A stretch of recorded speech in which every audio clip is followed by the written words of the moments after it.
assigned to do. We have a very specific job. Um, we have to follow the consent decree. We have to do what the judge pretty much dictates that we do. And investigating what happened to Freddie Gray from that perspective is just not something that we do. Okay? Yeah.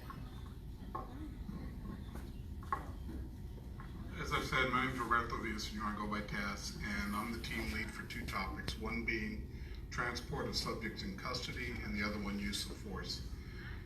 In regard to the Freddie Gray incident and what occurred there, one of the initial topics that we hit head on right away was the transport of subjects in custody and the equipment issues that were brought to bear on that. At that time, there were talk about, there's lack of seat belts or ways for the individuals inside the transport wagons to hold themselves and secure themselves so they didn't bounce around. Also within the transport cruisers, there were not seat belts necessarily all the time. So that was something that we hit right away, made sure that there were seat belts at every seating position within the wagons, that there's a strap for the individuals to hold on to when they're in the wagon. Also in the cruisers, these are separate from the wagon, the actual police vehicles, there's a seat belt for each individual who's placed inside the cruiser. In the wagon themselves, there's also video cameras that look at every seating location and are monitored at the view of the driver so that they can see what's going on there. And then that video is kept online for 2 years for review. As part of our responsibility, we're going to be looking along with the Office of Internal Audit at several transports every quarter from each district to look at and make sure all policies are followed, that we review the video and make sure that nothing occurred on the video that wasn't reported or that was outside of policy. So there are steps that are being taken to make sure that that doesn't repeat itself and that the necessary equipment has been put in place to help prevent that.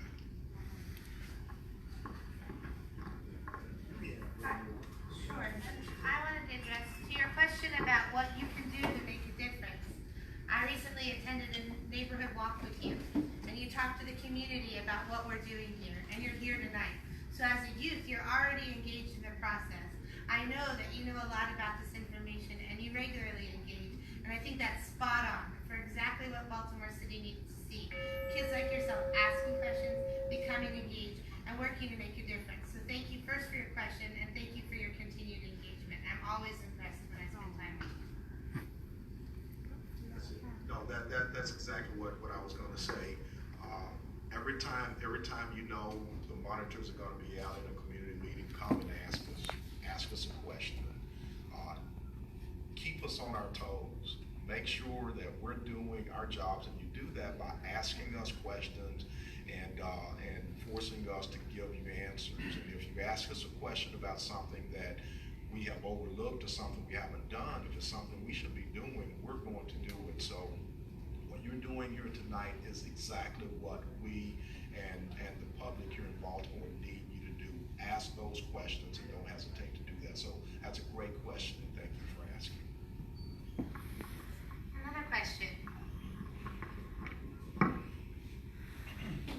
How you doing? I have 2 questions. So my name is Jabari. I was recently hired as the LGBT liaison for the mayor's office. This is my 3rd event with the monitoring team. Really excited to learn about the process now. I can work with you all. So before my job with the mayor's office, I'm a public school teacher right here in Baltimore City, so I have an extensive background in training and facilitation. And I wanted to learn more about these roll call trainings. I think I heard that some of them are 30 minutes long, and so I want to know, is that the only opportunity for training for officers, or are there more extensive opportunities for training? Thank you. So roll call trainings are frequently in police departments, roll call trainings are just to get a lot of information out very, very quickly. It can be a fairly informal process, and things that are absolutely substantive and require, like a lot of things we talked about here tonight, those are not in the form of roll call trainings. Those are classroom, sit down, scenario-based, very involved trainings that are organized through lesson plans, certified instructors, things that we actually monitor and make sure that they hit every mark, particularly in the areas that are contained within the four corners of the degree. So it's a way to get some information out quickly, and you might put out a policy and have the roll call sergeant go through that policy, but then they're also going to have, there's other methods, so that generally is backed up through some technology that the officers it comes directly into their email. It's one of the systems is Powered EMS. They read the policy after they've been trained on it in roll call, and then there's a test generally, and it shows that they've actually read it. But again, for substantive things like we've been talking about tonight, that's not the format.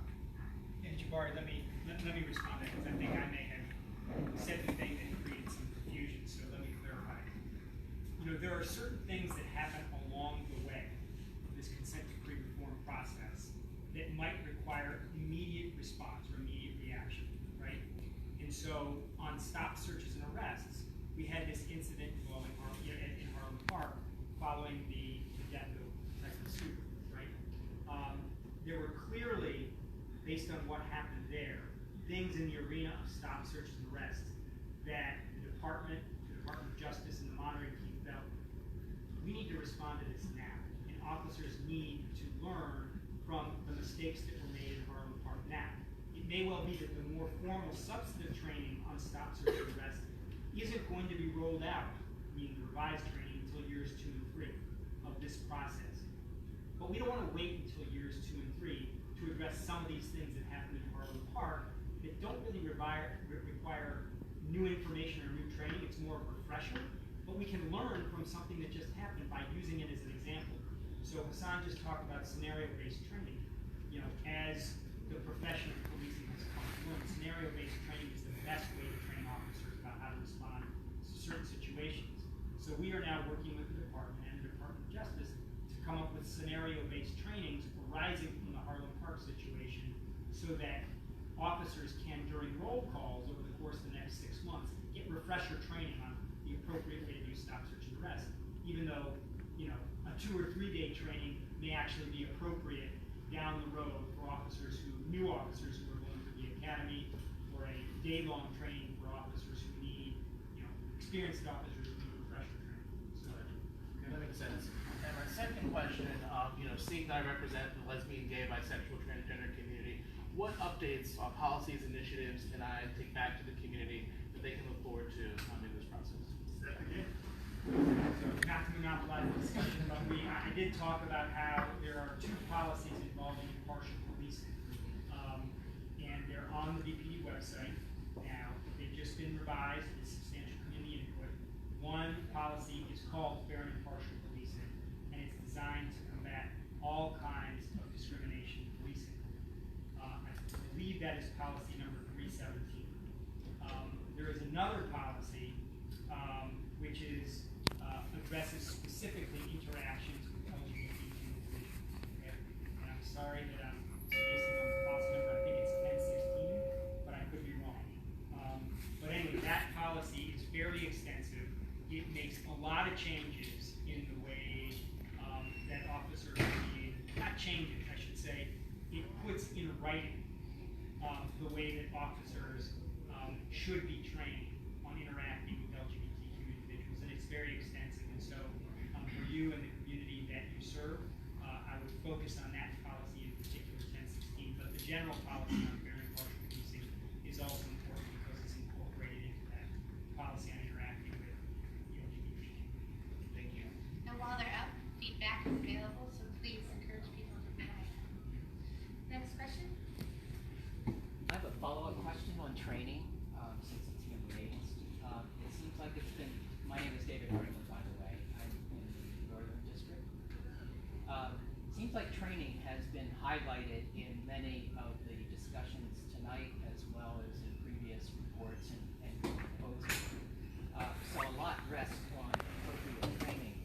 And it seems like you have lots of content experts that clearly can inform the policies as well as the content of the training. But I've never seen anything mentioned about the methods of training and their effectiveness and how that will operate. Is member that has some focus on that specifically?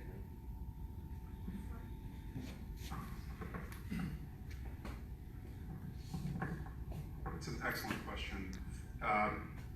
2 weeks ago, the core of the training academy spent 2 weeks in Los Angeles getting certified in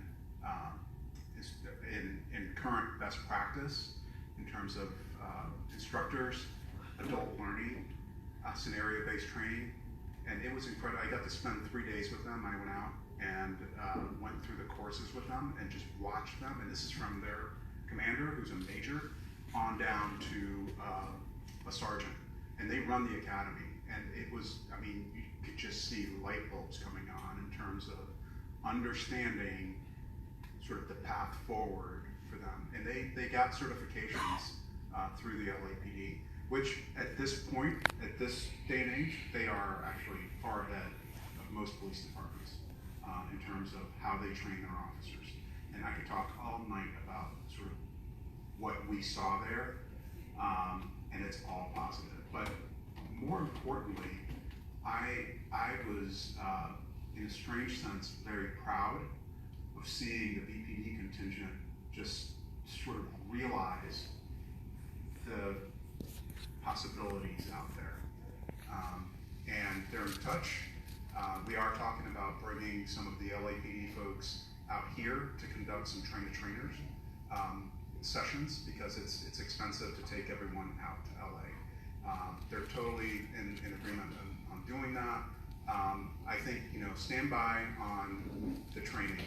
Next year is going to be a very heavy dosage of training, and things are going to be different here in terms of how recruits and in-service, which is the experienced officers, in terms of the training that they get. Both mandates from state certifications and training related to the consent decree requirements. Definitely adds on to that foundation. You train the trainers to train the way you want them to train. And that's where we're at right now. Real quick before the next question, it was not policy 1016, it's policy 720. It's interaction. It's impressive that Interaction with I just wanted to correct that. And you should also know that part of that policy, there is an LGBTQ liaison office within the BPD. There has been. There are now going to be sort of new guidelines around it. There's also an LGBTQ task force made up of several different community members within the LGBT community that advises BPD on interactions with the LGBTQ. Any other questions? Yes, Brian. Jane, you said that some of the news that's come out in the past has kind of pushed back some of the work that you've done. You also said you thought you were about 3 to 4 years from being done. Now that we're a year in, you still think that the 5-year timeline is Before he answers, for those in the back, the question was, now that we're a year into the process, do we still believe the 5-year timeline is possible for the completion of our work? To answer your question bluntly, we really don't know. We're early. I hate, well, I'm going to use the analogy of the football team, okay? We're probably halfway through the first quarter, so I think it's just too early to tell. But we anticipate because of technology, which may not come online for another year or two. That's going to be very critical in how we do some of these assessments. So it's going to be some period of time. We want to get out of here, believe me, as soon as we can. I know the police department wants us out as soon as possible, but it's just too early to tell. I could not give you an honest answer. When I said 3 to 4 years, that's just speculation on my part. But do you think we're about 20% done? No, I don't know what percentage we've done. I'm telling you right now. I mean, again, I'm just guessing because I'm trying to use an analogy, but we're probably halfway through the first quarter. It's just too early to tell, Brian. It really is. And just to, Brian, to follow up on what Ken was saying, I mean, and Judge Berdar has said this, we're in, and it's not easy, but we're sort of in the easy part of the reform process now, right? Because BPD is revising its policies, it will then put those revised policies in the revised training curriculum, and then is where the rubber meets the road. Then we have to, we're going to be doing this sort of as the policies are undergoing revision as the training curriculum is being revised, we're going to be taking a look at, how officers are interacting with citizens during stop, search, and arrests, how they're policing public demonstrations, whether they're allowing people to record their performance in the line of duty, how they're using force, whether they're using force appropriately. All of those things are, at the end of the day, what we need to look at, right? And we can't just say, okay, the new policies are done, the new training curriculum's done, we're going to take a look at all of these things for 6 months and say, it's over. No, we have to, under the consent decree, we have to, and Judge Bradar has to be convinced that the department has reached sustainable compliance with reform in all of these areas, that in the vast majority of cases, officers are, when confronted with a situation that might require the use of force, using force the right way. That in the vast majority of cases, officers are stopping people in a constitutional manner, searching people in a constitutional manner, arresting people in a constitutional manner. All of those things we have to be, and the judge more importantly has to be convinced are happening in a way that can be sustainable going forward. And so that's going to take time. I mean, inherently that's going to take time. But we're really not at the point in the process yet where we can even establish a baseline, where we can see where the department is now. We are in the process of establishing those baselines to determine where the department is now in each of those areas. But even establishing baseline, that's a process that's going to take some time. Next question. I saw this gentleman in the back. Two questions I have. Would you mind giving us your name? Pardon? Could I have your name? Marcus Collins. I can't imagine what it's like for a police officer to maintain in his or her mind all the procedures and protocols that you guys have created. One question I have is, what kind of incentives are you creating so that you can get the behavior change that you're looking for out of all the things that you're doing? That's the first thing. Second question is, how will your work change the recruitment process so that you can get good police officers that want to do the good constitutional work that you're trying to get done? That's very interesting about thinking about incentives. One of the issues that we have right now here is the fact that we don't have a permanent police commissioner, because those are many of the things that's going to be put in place by the leadership as to whatever that is. For example, community policing is an area that I'm focused on. Being able to give officers awards for good problem-solving efforts, to really recognize the kind of work that goes on in policing beyond just arrest activity. I mean, really dealing in a positive way with some of the issues and problems and so forth, to kind of change the way in which we view good police work. Good police work is good, solid communication with the community, working collaboratively with the community, those kinds of things, and recognizing it, which many departments in the past never really did a whole lot of that sort of thing. But you raise a good point, because that is something that's very important, is to kind of reinforce these things. When you started off, you talked a little bit about, some of the changes and the variety of policies and all these things. The department's always had these policies. We're revising many of them to make sure that they're reflective, not only of best practices, but the requirements of the 511 paragraphs of the consent decree. So it's not like we're starting at zero with many of these policies. There may be some that are new. Pursuit is an example of one that would be 702 is probably one that would be de-escalation. So there are some new areas, but for the most part, a lot of them are areas that have been around for a while. They're just being fine-tuned, and there are some changes that people will probably grasp pretty quickly. The second half of the... Sean can handle recruitment. Yeah. Forgive me though, one point though, there are promising practices, best practices, I suspect, across the industry of policing that would apply regardless of whether or not you have leadership in place that might be a part of the work that you guys do in terms of bringing these things out. No, that's a good point, and like you mentioned promising. We we have to evaluate these things to see just how effective they are. How are they working? You know, and you can take some things that are going on in other cities and take a look and see whether they will apply here. But, you know, LA's not Baltimore, Chicago's not Baltimore. I mean, you have to be able to fine tune it so it fits the community, and even within the Baltimore community, because it's so effective and remain effective. And there's something that Brian had mentioned earlier about, you know, compliance and so forth. With all these paragraphs, it's not just coming in compliance and staying there, it's remaining in compliance. And then what really constitutes compliance, substantial compliance, what percentage? You're not gonna hit 100% necessarily, because you're not gonna have a perfect police department where there's never anything that goes wrong in any way.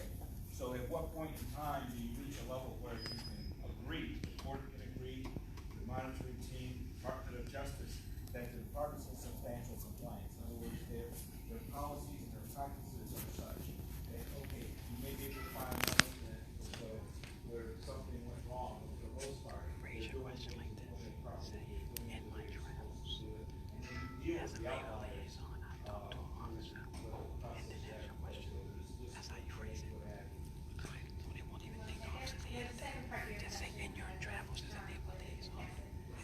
So I think your question was, what about the changing in policies will attract, new recruits? Or it's more just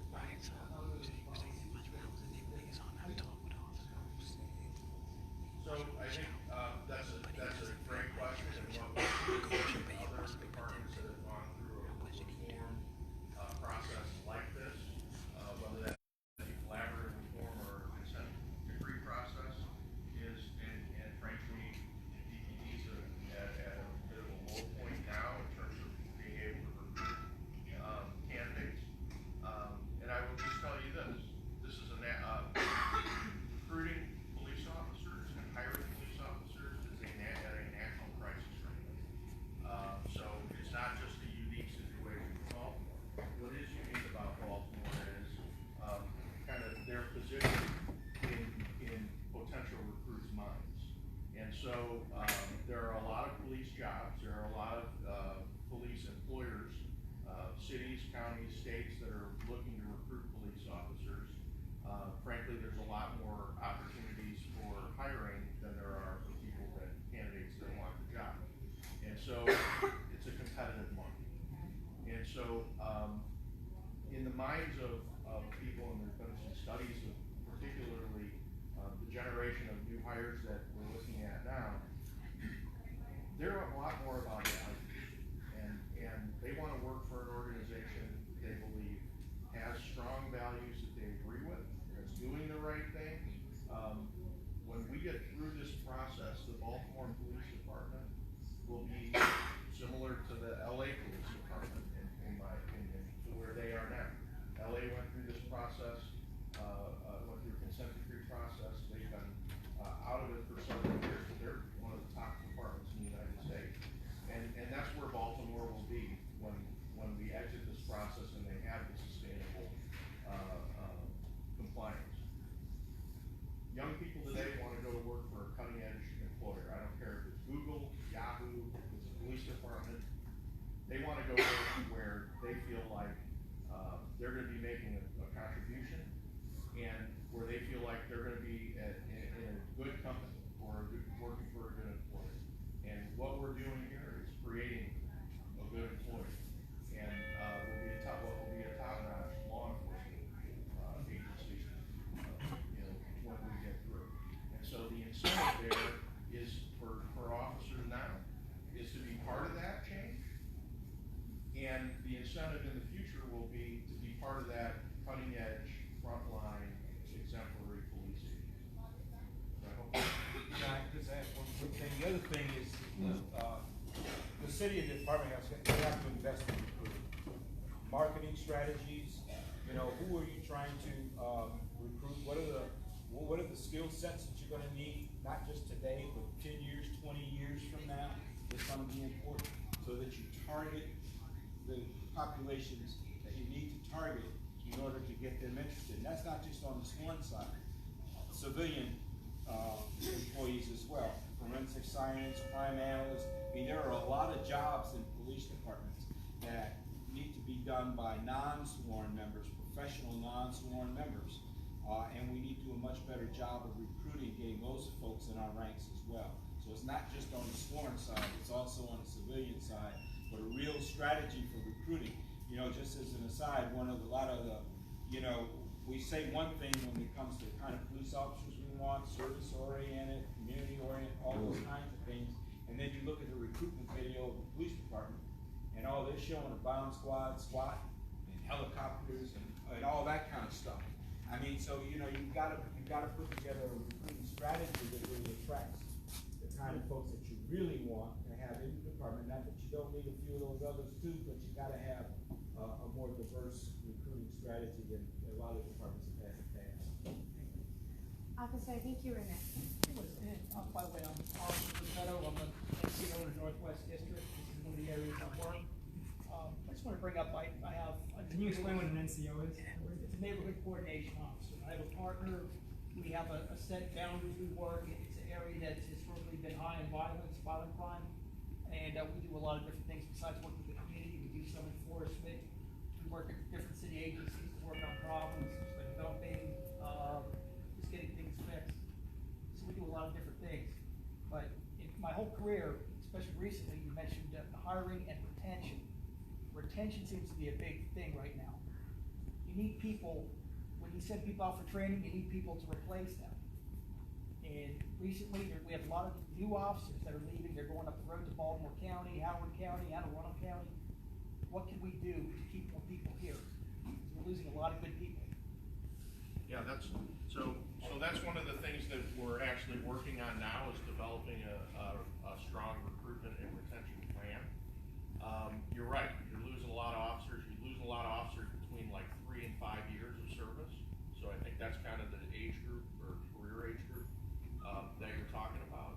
And look, there's some real serious incentives for them to go to other places. So like Anne Arundel County, right?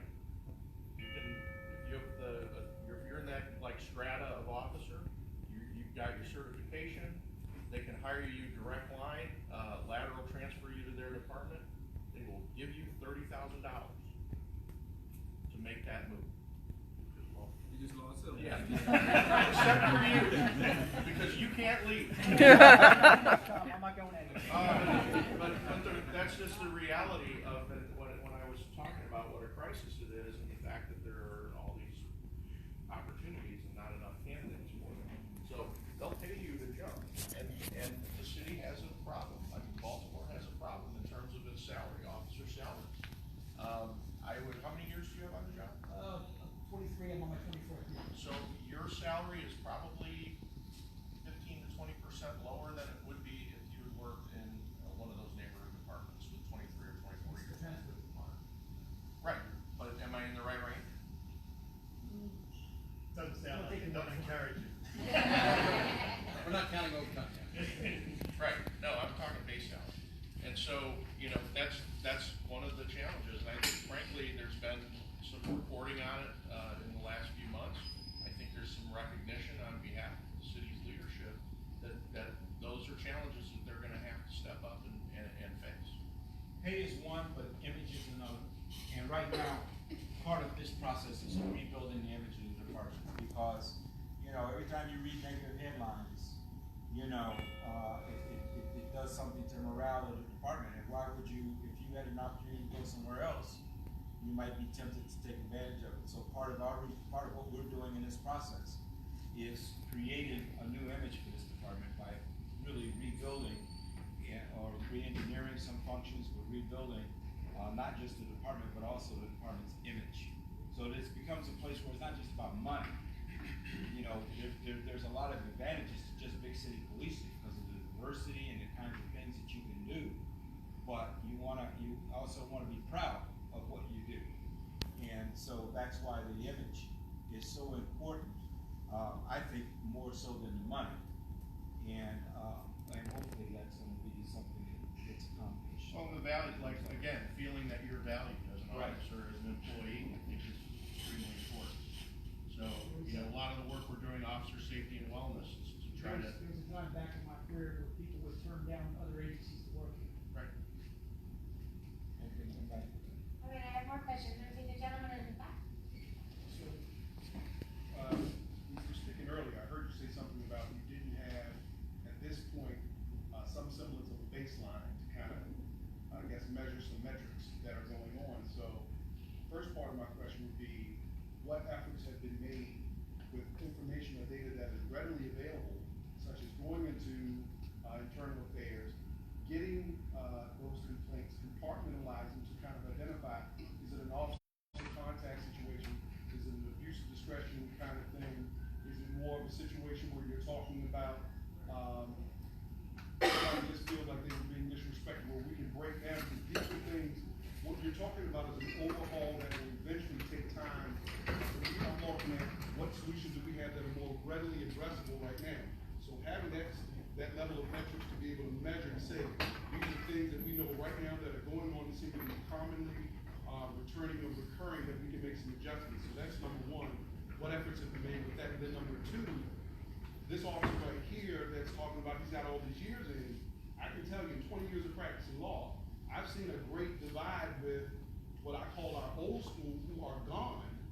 What are those numbers and what do they represent, and what efforts have been made to bring them back to partner up with some of the younger guys that are coming in? Because they're walking around scared.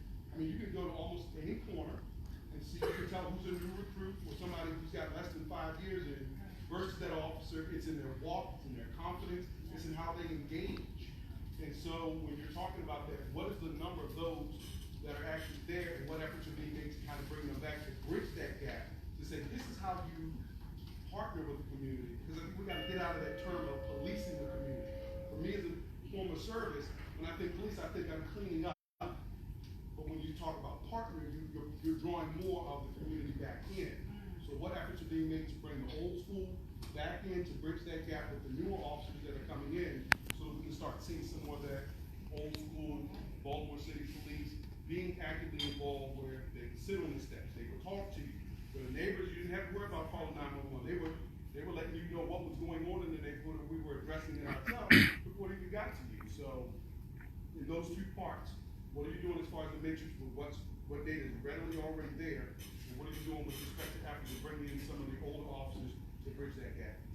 So, I'm gonna. Actually, we're gonna have two different parts of the question. So we're gonna start with Matthew about outcomes assessment. Sure. So I'm Matthew Barge. I'm sort of overseeing our efforts to do exactly what you said, which is to measure where the police department is, what the starting point is, using rigorous methods and data and information that is available. We are doing exactly as you cited right now, sort of digging into a rigorous set of OPR investigations in a very methodical way, saying, if we look at the consent decree, based on these old investigations, what marks are they already hitting and where do they fall short? And we will be reporting in the coming months on what we find. That doesn't mean this is the first time we're looking at things like OPR investigations or use of force investigations. At the outset, we looked at sort of in a less methodical way, a sample, a random sample, and look at what do we have here, and that's informed our initial efforts as we started to craft the policy. But I don't know if any of you have seen on television, for a while there's this ad, I think it's for like a credit monitoring service where some people are in a bank and it's getting robbed. There's somebody in uniform, and the people sort of getting robbed sort of shout at him saying, hey, stop, he's getting away, aren't you gonna do anything? And the guy says, hey, I'm just a monitor, right? That's not necessarily, with all that we've talked about, what we're doing. We are rolling up our sleeves along with the Department of Justice and the police department as they're crafting their new ways of doing business, so that they can be satisfactory from the get-go.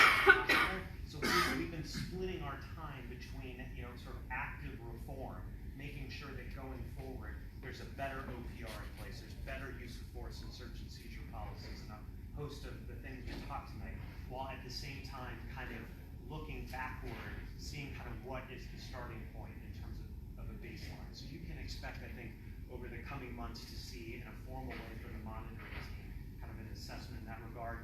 And that's going to be something that we repeat every year. So in the same way, we're trying to, compare apples to apples year to year. Is the department getting better? Are they not improving?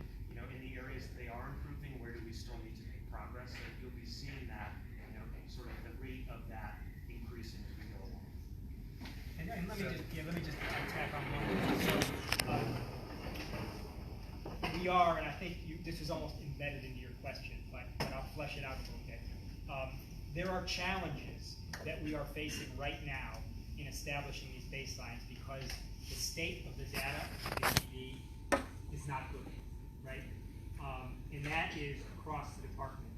And so, as Matthew said, at the very beginning, we did sort of a random sampling of internal affairs files and a random sampling of the database that reflects what happens during stop, search, and arrest. And we realized that the data is really incomplete and really insufficient.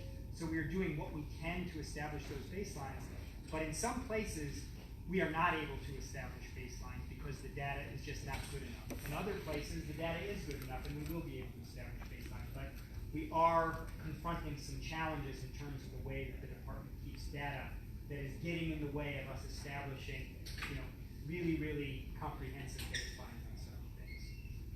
The second part of your question was about training, putting new recruits paired with more senior officers to do mentorship or in-field kind of onboarding.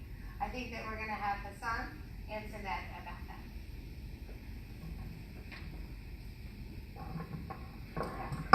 Okay.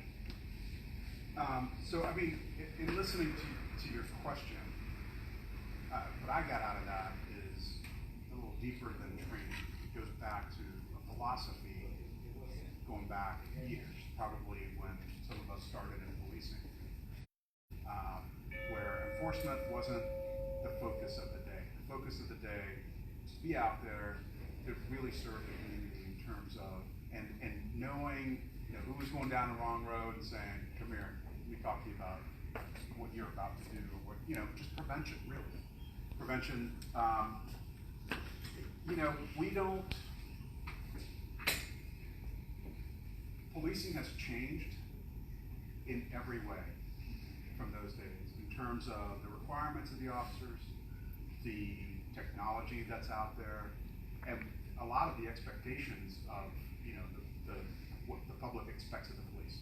I dialed 911, I want the police there as fast as possible. So it's caused the transition where now police officers are in cars and they're going from call to call to call to call. Those windows aren't even down. They can't even hear what's happening in the community. And frequently they're communicating already. So you see them driving fast at the next call with a cell phone in their ear, right? They have no awareness of what's around them. And I think that's a culture issue. As far as bringing back, actual people from those days, to train, I think to train is probably a good idea, to talk about, the philosophy and the benefits of alternatives to arrest, the benefits of knowing everyone in your block and having people come to you. Those are the things that we're really focusing in on. We're not focusing on, personnel, but the concepts and the philosophy of true problem solving, of true community policing, of true community engagement, we are going to handle that. And that's Chuck Ramsey's responsibility along with support from all of us. But you're absolutely right. These new recruits, for the most part, are scared about the national environment that we're in. It's a dangerous job, no question. So they're physically scared about things that could happen to them. And I think that causes some of what you see. And what we continue to see, not just in Baltimore, but across the country. It's a thorny issue. Training is one component. Philosophy really, I think, is the key, ultimately, is the key. And in all fairness to the officers, what are you doing when they're doing the elevated calls on the domestic violence and just getting into a scrap with somebody? Are you guys giving them downtime to decompress from situations where they are already hyped up and then you're sending them to another situation that normal call exercising some discretion just dissipates because I'm already amped up and I haven't had time to come down from the last call? So you've done your homework. I will tell you that. There are a number of cities right now. Durham, North Carolina is one of them, where they have put things that, it's called a G9 device, it looks like a Fitbit, just like that, on officers, and it measures their stress. And what they're doing there is they get alerts at dispatch about the types of calls that officers are going to, and they automatically take a look at that monitor and they bench them without the officer even knowing. They never get that next call. And what we're seeing is it's working. It's a bit expensive right now, but it's a philosophy and it's a use of technology that does exactly that. You don't come from a call where you saw a fatality involving a child, and then you go directly to a domestic violence call. Bad things are gonna happen. We're human, right? We're all human. So the technology is actually being developed to help avoid that seamlessly. The officer never knows that they've been somewhat benched for a period of time. And if needed, if that doesn't go down, there's additional intervention that happens, potentially for the rest of that shift and maybe some follow-up. So I think that's a huge, huge advance that is coming. And in addition to that, just so the department actually is in its final stage right now, adopted a new SOP for officers that Standard respond- operating procedure. that respond to traumatic scenes, or traumatic incidents. And so, and frankly, this is one of the real successes of our first year, is the officer safety and wellness programming that PPD has put into place. So that officers, now not only is there more of an awareness of what exposure to trauma is, which by the way, also educates officers when they're dealing with members of the public that are exposed to trauma, and to each other and for themselves. And so I'm actually very proud of the department and the work they've done in that space so quickly at this time. So that the new standard operating procedure is actually, I think it will become finalized either the 15th or 16th of this month. And then it'll be actually the procedure for the department.